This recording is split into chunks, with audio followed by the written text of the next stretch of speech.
Namaskar. The topic of discussion in this module is on physiographic divisions of India. India is the 7th largest country in the world.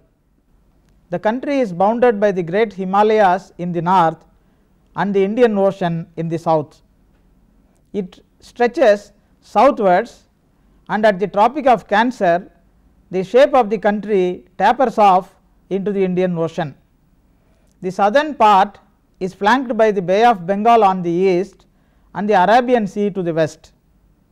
India is located entirely in the northern hemisphere. The mainland extends to about 3214 kilometers from north to south between the extreme latitudes. It also extends to about 2933 kilometers from east to west between the extreme longitudes. It covers an area of 32,872,631 square kilometers. It has a very diversified physiographic conditions. If we look at the distribution of physiographic units, the mountains occupy 10.6%, hills occupy 18.5%, plateaus occupy 27.7%, and the plains occupy 43.2%. The Indian subcontinent is thus characterized by a great and diversified group of physical features. The physical features are classified into the following physiographic units: the Himalayas and the other ranges, the Indo-Gangetic plains, the Thar deserts, the peninsular plateaus, and the coastal belts and the islands of India. Hence, all these modules are covered in this program.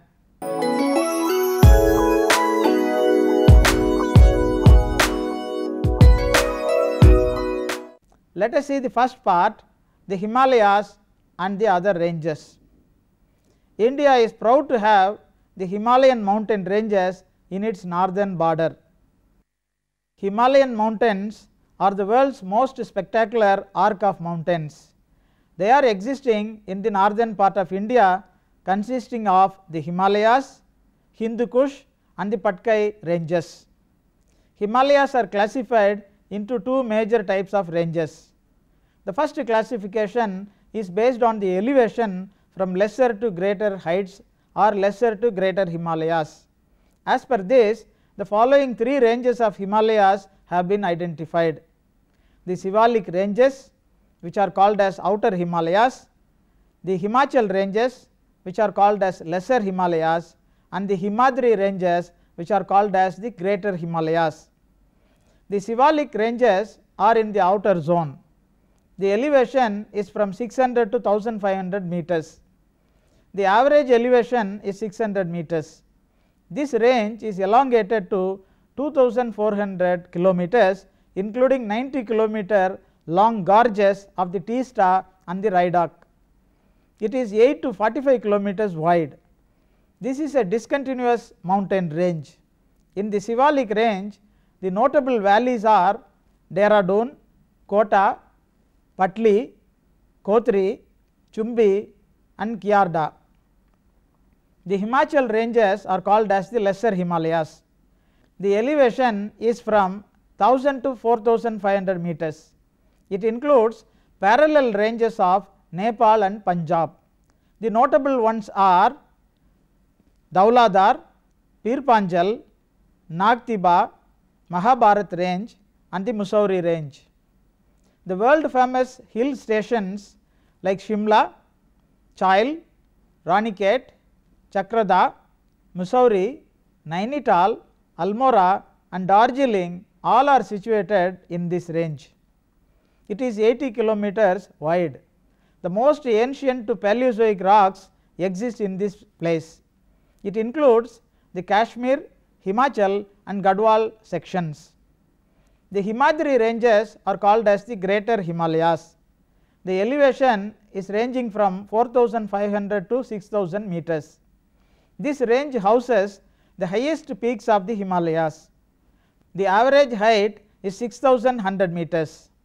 The notable peaks of this range are the Mount Everest showing 8,848 meters, Kanchenjunga 8,598 meters, Makalu 8,481 meters, Dhaulagiri 8,172 meters, Mansalu 8,156 meters, Chovayu 8,153 meters, Nanga Parbat 8,126 meters and Annapurna 8,078 meters. Most of these peaks in the Himalayas remain snowbound throughout the year. A lot of mountain passes also exist in these ranges.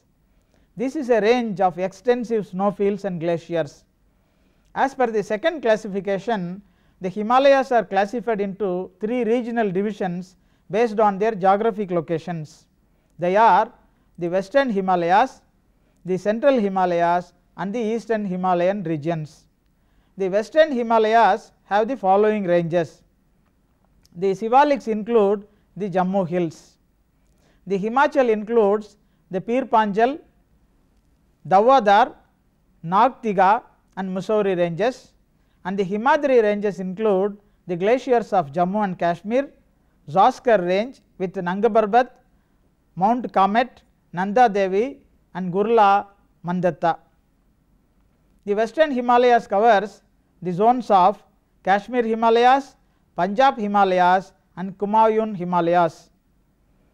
The Kashmir Himalayas include the Karakoram, the Ladakh Plateau, the Kashmir Valley and the Pir Panjal ranges.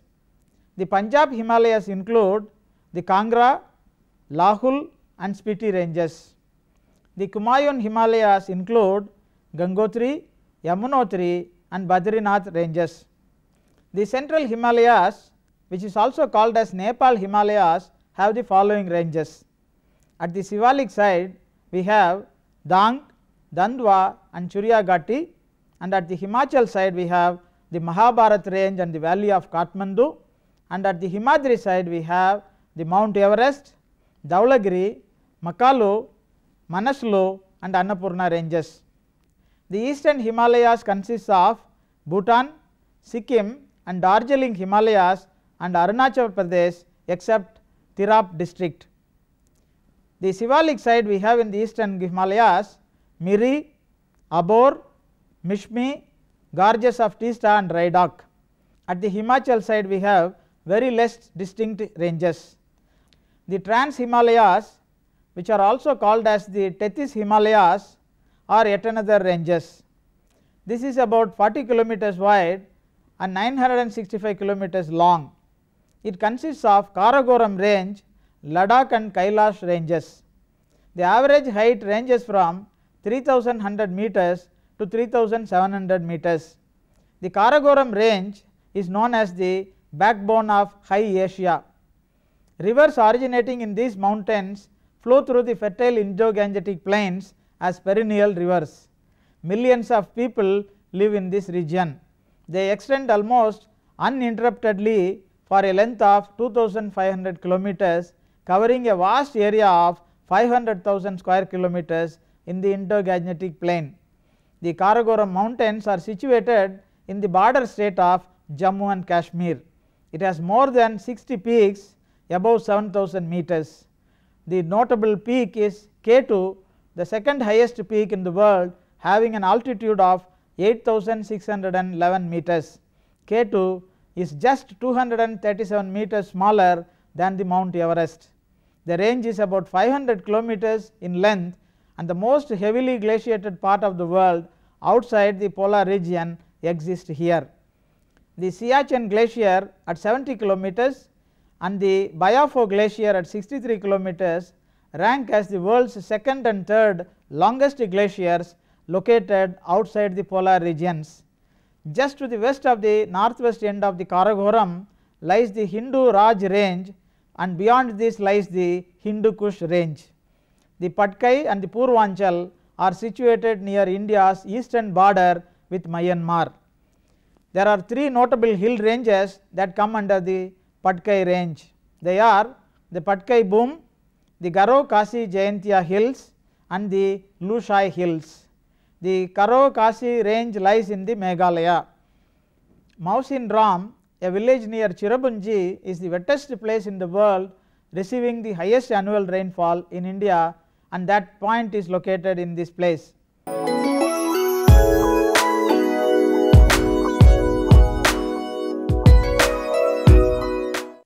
The second aspect is related to the second division, the Indo-Gangetic Plain. The Indo-Gangetic Plains are the most fertile zones in the world. The great plains of the Ganga and the Indus, about 2400 kilometers long and 240 to 320 kilometers broad, are formed by basins of three distinct river systems. They are the Indus, the Ganga and the Brahmaputra rivers.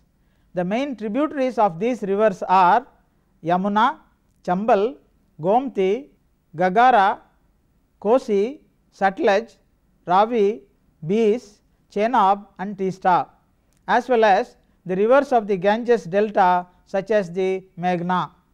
They are one of the world's greatest stretches of flat alluvium. This is the most densely populated areas in the planet Earth.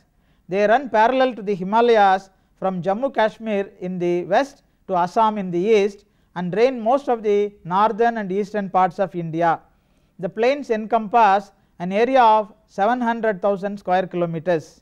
Between the Yamuna at Delhi and the Bay of Bengal, almost 1600 kilometers away between these 2 points, there is only a drop of 200 meters in elevation exists here. Two narrow terrain belts, collectively known as the Terai belt, constitute the northern boundary of the Indo-Gangetic Plain. The southern boundary of the plain begins along the edge of the Great Indian Desert existing in the state of Rajasthan. Great Plains are classified into 4 belts. They are the Babar belt, the Terai belt, the Bangar belt and the Khadar belt. Some geographers subdivide the Indo-Gangetic Plain into 3 parts. They are the Indus Valley, mostly existing in Pakistan border, the Punjab Valley divided between India and Pakistan, and the Haryana Plains, and also the middle and lower Ganga. These regional distinctions are based on primarily the availability of water. The Punjab Plain is centered in the land between 5 rivers, the Jhelum, the Chenab, the Ravi, the Beas and the Sutlej. The name Punjab comes from the Sanskrit word Punjab, meaning 5 waters or rivers. Both the Punjab and Haryana plains are irrigated with water from the Ravi, Beas and Sutlej rivers. The middle Ganga extends from the Yamuna river in the west to the state of West Bengal in the east. The lower Ganga and the Assam valley are more lush and verdant than the middle Ganga. The Brahmaputra, meaning son of Brahma, rises in Tibet, which is existing in the China Xizang range. As the Yarlung Zangbo river, it flows through Arunachal Pradesh and Assam and then crosses into Bangladesh. The average annual rainfall increases moving west to east from approximately 600 millimeters in the Punjab plain to 1500 millimeters around the lower Ganga and Brahmaputra region. The plains are one of the world's most intensely formed areas which are coming under the Indo-Gangetic Plain.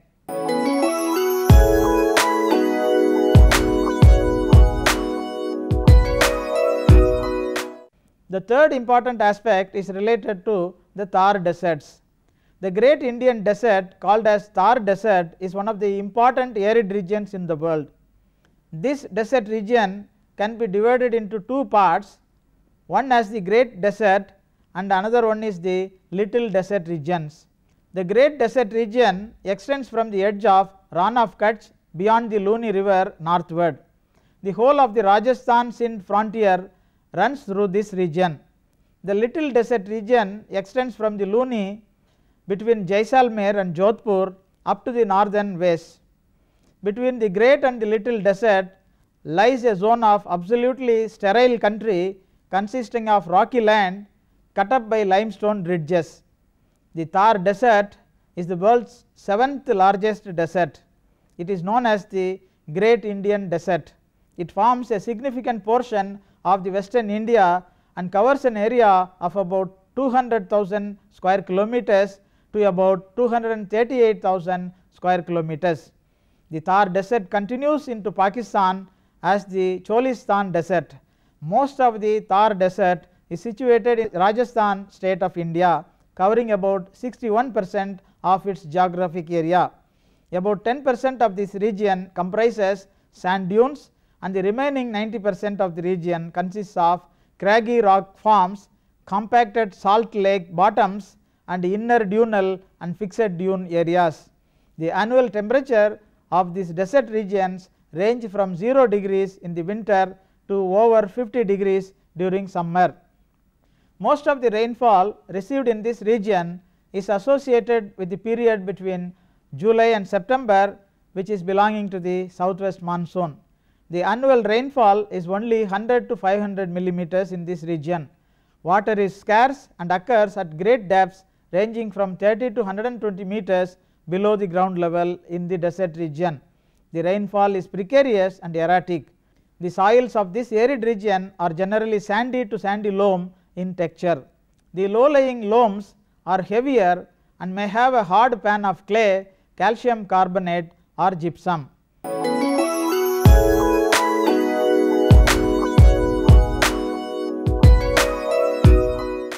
The next important aspect of Indian physiographic division belongs to the peninsular plateau. The peninsular uplands of India are the most prominent zones for several of India's developments. The peninsular plateau is marked off from the plains of the Ganga and the Indus by a mass of mountains and hill ranges varying from 460 meters to 1220 meters in height. Prominent among these are the Aravallis, Vindhyas, Satpuras, Maikalas and Ajanta hills. India is flanked on the one side by the Eastern Ghats, where the average elevation is about 610 meters, and on the other by the Western Ghats, where the average elevation is from 915 meters to 1220 meters, rising in places to over 2440 meters. Between the Western Ghats and the Arabian Sea lies a narrow coastal strip, while between the Eastern Ghats and the Bay of Bengal there is a broader coastal belt. The southern point of plateau is formed by the Nilgiri hills, where the Eastern and the Western Ghats meet together.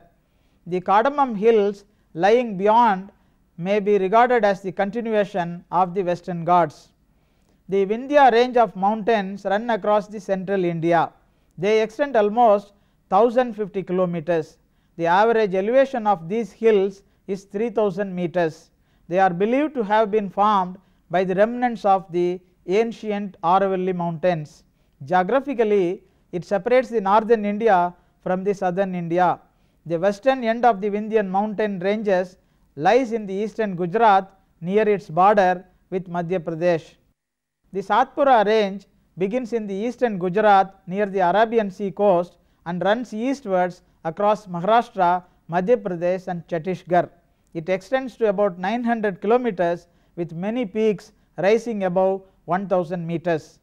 It is triangular in shape with its apex at Ratnaburi and two sides being parallel to the Tapti and Narmada rivers. It runs parallel to the Vindhya range, which lies to the north, and these two east-west ranges divide the Indo-Gangetic plain from the Deccan plateau located north of the river Narmada. The Aravalli range is one of the oldest mountain ranges in India. It is spread across Rajasthan from northeast to southwest direction, extending approximately to 800 kilometers. The highest peak is Guru Shikhar at the Mount Abu, rising to an altitude of 1722 meters. The central highlands comprise of three main plateaus, as the Malwa plateau in the west, the Deccan plateau in the south and the Chota Nagpur plateau in the east.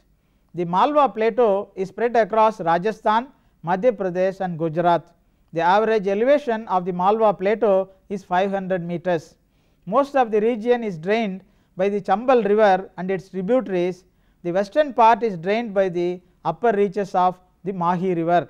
The Deccan plateau is a large triangular plateau bounded by the Vindhyas to the north and flanked by the eastern and western Ghats in the south.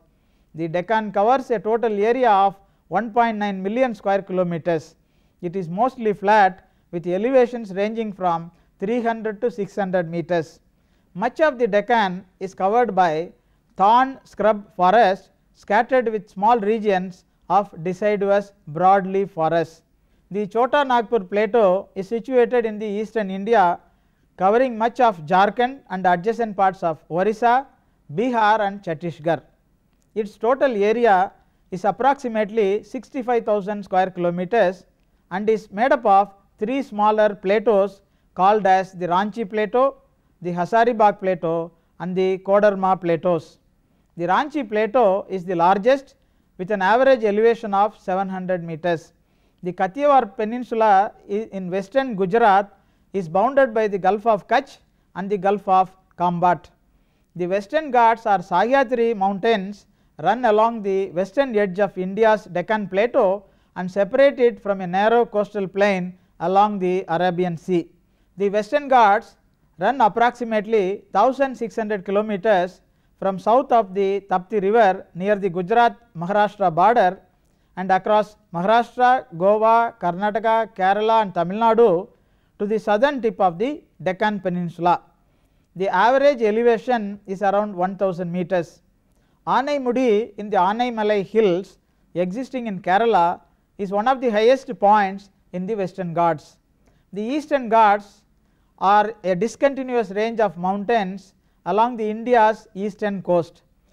The Eastern Ghats run from West Bengal state in the north through Orissa and Andhra Pradesh to Tamil Nadu in the south, passing some parts of Karnataka. The Deccan plateau lies to the west of the range between the Eastern Ghats and Western Ghats. The coastal plain lies between the Eastern Ghats and the Bay of Bengal. The Eastern Ghats are not as high as the Western Ghats. The Eastern Ghats are a discontinuous range of mountains which have been eroded and drained by the 4 major rivers of southern India known as the Godavari, Mahanadi, Krishna and the Kaveri. The Nilgiri hills of Tamil Nadu lies at the junction of the Eastern and Western Ghats. The southernmost part of the Eastern Ghats have the low Sirumalai and the Karantamalai hills of southern Tamil Nadu. North of the river Kaveri are higher Kollimalai, Pachaimalai, Shevarai hills, Kalrayan hills, Chitteri hills, Palamalai and Metur hills in the northern Tamil Nadu state. The hill station of Yerkad is located in the Shevarai hills. The Biligiri hills which run east from the Western Ghats to the river Kaveri forms a forested ecological corridor that connects the Eastern Ghats from Western Ghats. The Ponnayar and Pala rivers flow from the headwaters of the Kolar plateau eastwards through the gaps in the Ghats to empty into the Bay of Bengal. The Jawad hills lie between these 2 rivers. The north of the Pala river in Andhra Pradesh, the central portion of the Eastern Ghats consists of 2 parallel ranges running approximately north-south. One is the lower Veligonda range lies to the east and the higher Paligonda and Lankamalla and Nallamalla ranges lie to the west, and the peninsular India is a typical physiographic unit of India.